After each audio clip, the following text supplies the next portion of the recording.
प्रकृति का वर्णन।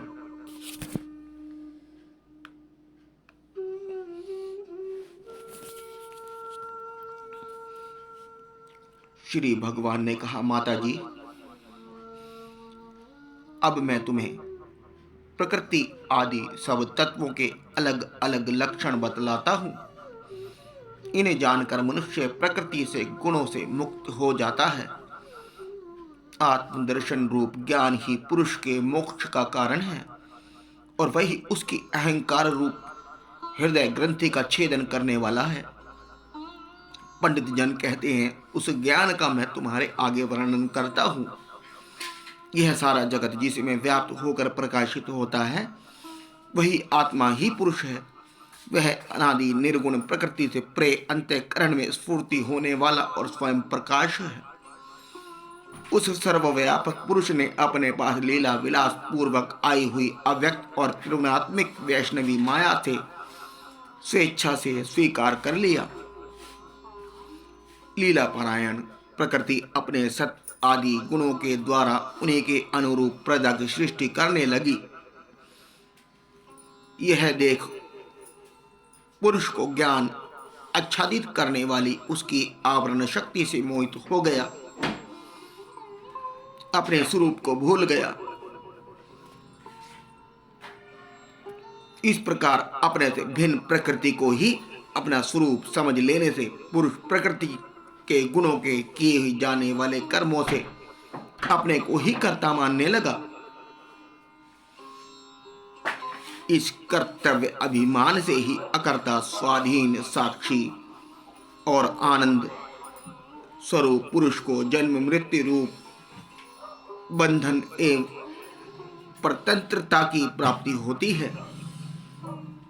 कार्य रूप शरीर, कारण रूप इंद्रियां तथा कर्ता रूप इंद्रियां अधिष्ठ दाता देवताओं में पुरुष जो अपने पन का आरोप कर लेता है, उसमें पंडित जन प्रकृति को ही कारण मानते हैं तथा वास्तव में प्रकृति से परे होकर भी जो प्रकृति स्थित हो रहा है, उस पुरुष को सुख दुखों के भोगने से कारण मानते हैं। देवहूति ने कहा, पुरुषोत्तम, इस विश्व के स्थूल सूक्ष्म कार्य जिनके स्वरूप हैं तथा जो इसके कारण हैं, उन प्रकृति और पुरुष का लक्षण भी आप मुझसे कहिए। श्री भगवान ने कहा, जो त्रिगुणात्मक अव्यक्त नित्य और कार्य कारण रूप है तथा स्वयं निर्विशेष होकर भी संपूर्ण विशेष धर्मों का आश्रय है, उस प्रधान नामक तत्व को ही प्रकृति कहते हैं। 5 महाभूत, 5 तन्मात्रा, 4 अंतःकरण और 10 इंद्रियां, इन 24 तत्वों के समूह को विद्वान लोग प्रकृति का कार्य मानते हैं। पृथ्वी, जल, तेज, वायु और आकाश, ये 5 महाभूत हैं। गंध, रस, रूप, स्पर्श और शब्द, ये 5 तन्मात्र माने गए हैं। श्रोत्र, त्वचा, चक्षु, रसना, नासिका, वाक्, पाणी, पाद, उपस्थ और पायु, ये 10 इंद्रियां हैं। मन, बुद्धि, चित्त और अहंकार, इन 4 के रूप में एक ही अंतःकरण अपनी संकल्प, निश्चय, चिंता और अभिमान रूपा 4 प्रकार की वृत्तियों से लक्षित होता है। इस प्रकार तत्वज्ञानी पुरुषों ने सगुण ब्रह्म की सन्निविशेष स्थान इन 24 तत्वों की संख्या बतलाई है। इनके सिवा जो काल है, वह 25वां तत्व है। कुछ लोग काल को पुरुष से भिन्न तत्व ना मानकर पुरुष का प्रभाव अर्थात ईश्वर की संहारकारिणी शक्ति बताते हैं, जिससे माया के कार्य रूप देह आदि में आत्म तत्व का अभिमान करके अहंकार से मोहित और अपने को कर्ता मारने वाले जीवों को निरंतर भय लगा रहता है। मनुपुत्री, जिनकी प्रेरणा से गुणों की साम्यावस्था रूप निर्विशेष प्रकृति में गति उत्पन्न होती है, वास्तव में वो पुरुष रूप भगवान ही काल कहे जाते हैं। इस प्रकार जो अपनी माया के द्वारा सब प्राणियों के भीतर जीव रूप से और बाहर काल रूप से व्याप्त हैं, वे भगवान ही 25वें तत्व हैं। जब परम पुरुष परमात्मा ने जीवों के अष्टदृष्टवश सोम को प्राप्त हुई संपूर्ण जीवों की उत्पत्ति स्थान रूपा अपनी माया से चित शक्ति रूप वीर्य स्थापित किया, तो उसमें तेजों में मह तत्व उत्पन्न हुआ। लय, विक्षेप आदि रहित तथा जगत के अंकुर रूप इस मह तत्व में अपने में ही स्थित विश्व को प्रकट करने के लिए अपने स्वरूप को आच्छादित करने वाले प्रलयकालीन अंधकार को अपने में ही तेज से पी लिया। जो सत्व गुण में स्वच्छ, शांत और भगवान की उपलब्धि का स्थान रूप चित्त है, वही मह तत्व है और उसी को वासुदेव कहते हैं। जिस प्रकार पृथ्वी आदि अन्य पदार्थों के संसर्ग पूर्व जल अपनी स्वाभाविक फेन, तरंग आदि रहित अवस्था में अत्यंत स्वच्छ, विकार शून्य एवं शांत होता है, उसी प्रकार अपनी स्वाभाविकी अवस्था की दृष्टि से स्वच्छत्व, अविकारित्व और शांत तत्व ही वृत्तियों सहित चित्त का लक्षण कहा गया है। तदनंतर भगवान की वीर रूप चित्त शक्ति से उत्पन्न हुए महतत्व के विकृत होने पर उससे क्रिया शक्ति प्रधान अहंकार उत्पन्न हुआ। वह वैकारिक, तेजस और तामस भेद से 3 प्रकार का है। उसी से कर्मश, मन, इंद्रियों और पंच महाभूतों की उत्पत्ति हुई। इस भूत, इंद्रिय, मन रूप अहंकार को ही पंडित जन साक्षात संकर्षण नामक सहस्त्र सिर वाले अनंत देव कहते हैं। इस अहंकार का देवता रूप से कर्तव्य, इंद्र रूप से कारण तत्व और पंच भूत रूप से कार्य तत्व लक्षण है तथा सत्व आदि गुणों के संबंध से शांत तत्व, गौर तत्व और मूढ़ तत्व भी इसी की लक्षण है। उपर्युक्त 3 प्रकार के अहंकार में से वैकारिक अहंकार के विकृत होने पर उनसे मन हुआ, जिसके संकल्प विकल्पों से कामनाओं की उत्पत्ति होती है। यह मन सत्तत्व ही इंद्रियों की अधिष्ठ दाता अनिरुद्ध के नाम से प्रसिद्ध है। योगी जन शरतकालीन नील कमल के समान श्याम वर्ण वाले इन अनिरुद्ध जी की शनय शनय मन को वशीभूत करके आराधना करते हैं। साध्वी, फिर तेजस अहंकार में विकार होने पर उसमें बुद्धि तत्व उत्पन्न हुआ।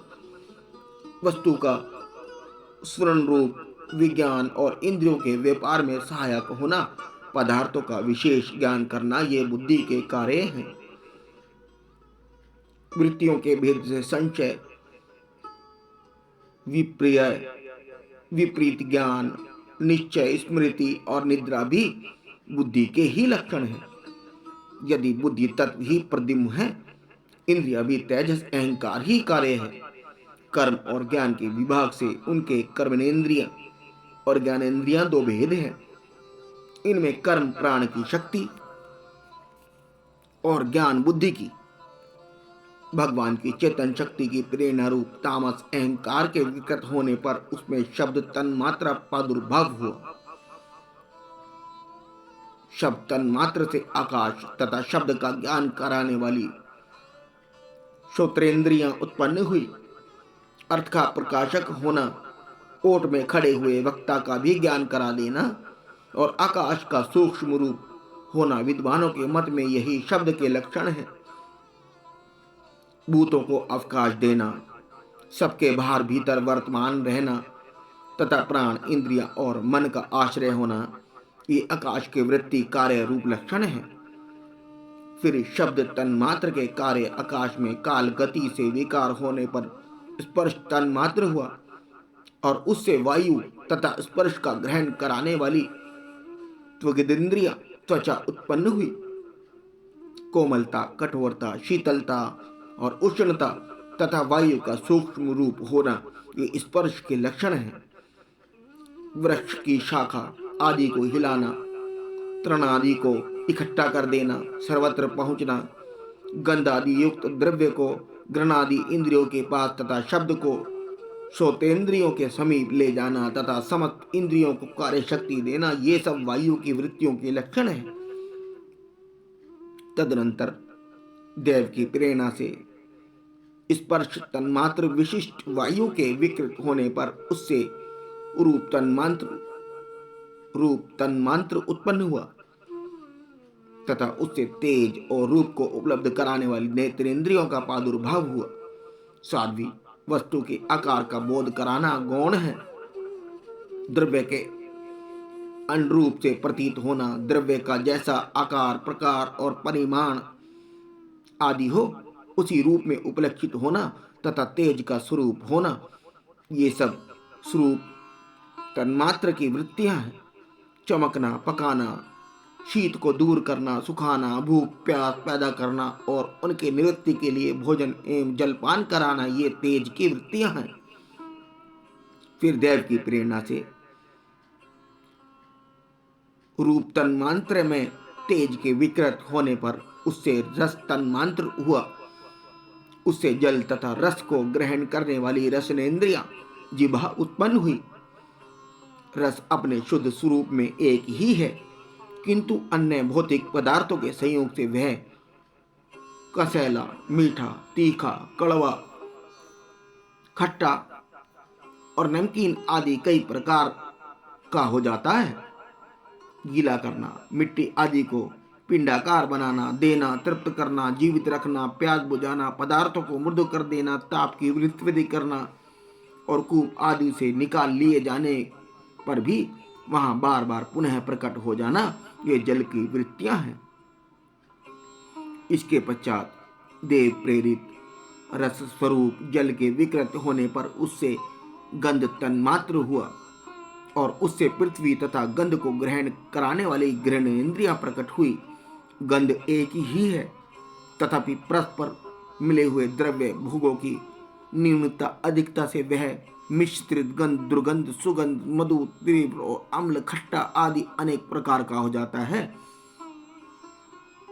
प्रतिमादि रूप से ब्रह्म की साकार भावना का आश्रय होना, जल आदि का कारण तत्वों से भिन्न किसी दूसरे के आश्रय की अपेक्षा किए बिना ही स्थित रहना, जल आदि अन्य पदार्थों को धारण करना, आकाश आदि का अवच्छेदक होना, घटा आकाश, मठा आकाश आदि भेदों को सिद्ध करना तथा परिणाम विशेष से संपूर्ण प्राणियों के स्त्रीत्व, पुरुषत्व आदि गुणों का प्रकट करना, ये पृथ्वी के कार्य रूप लक्षण है। आकाश का विशेष गुण शब्द जिसका विषय है वह श्रोतेंद्रियां हैं। वायु का विशेष गुण स्पर्श जिसका विषय है वह त्वगिंद्रियां हैं। तेज का विशेष गुण रूप जिसका विषय है वह नेत्रेंद्रियां हैं। जल का विशेष गुण रस जिसका विषय है वह रसनेन्द्रियां हैं और पृथ्वी का विशेष गुण गंध जिसका विषय है उसे घ्राणेन्द्रियां कहते हैं। वायु आदि कार्य तत्वों में आकाश आदि कारण तत्वों से रहने से उनके गुण भी अनुगत देखे जाते हैं। इसलिए समस्त महाभूतों के गुण शब्द, स्पर्श, रूप, रस और गंध केवल पृथ्वी में ही पाए जाते हैं। जब महतत्व, अहंकार और पंचभूत ये सात तत्व परस्पर मिल न सके, पृथक पृथक ही रह गए, तब जगत के आदि कारण श्री नारायण ने काल, दृष्ट और सत्व आदि गुणों के सहित उनमें प्रवेश किया। फिर परमात्मा के प्रवेश से शुद्ध और आपस में मिले हुए उन तत्वों से एक जड़ अंड उत्पन्न हुआ। उस अंड से इस विराट पुरुष की अभिव्यक्ति हुई। इस अंड का नाम विशेष है। इसी के अंतर्गत श्री हरि के स्वरूप भूत 14 भुवनों का विस्तार है। यह चारों ओर से क्रमश एक दूसरे से 10 गुने जल, अग्नि, वायु, आकाश, अहंकार और महतत्व इन 6 आवरणों से घिरा हुआ है। इन सब के बाहर 7वां आवरण प्रकृति का है। कारण में जल में स्थित उस तेजोमय अंड से उठकर उस विराट पुरुष ने पुनः उसमें प्रवेश किया और फिर उसमें कई प्रकार के छिद्र किए। सबसे पहले उसमें मुख प्रकट हुआ, उससे वाक इंद्रियां और उसके अनंतर वाक का अधिष्ठात्र अग्नि उत्पन्न हुआ। फिर नाक के छिद्र नथुने प्रकट हुए, उससे प्राण सहित घृणेन्द्रिय उत्पन्न हुई। घ्राण के बाद उसका अधिष्ठाता वायु उत्पन्न हुआ।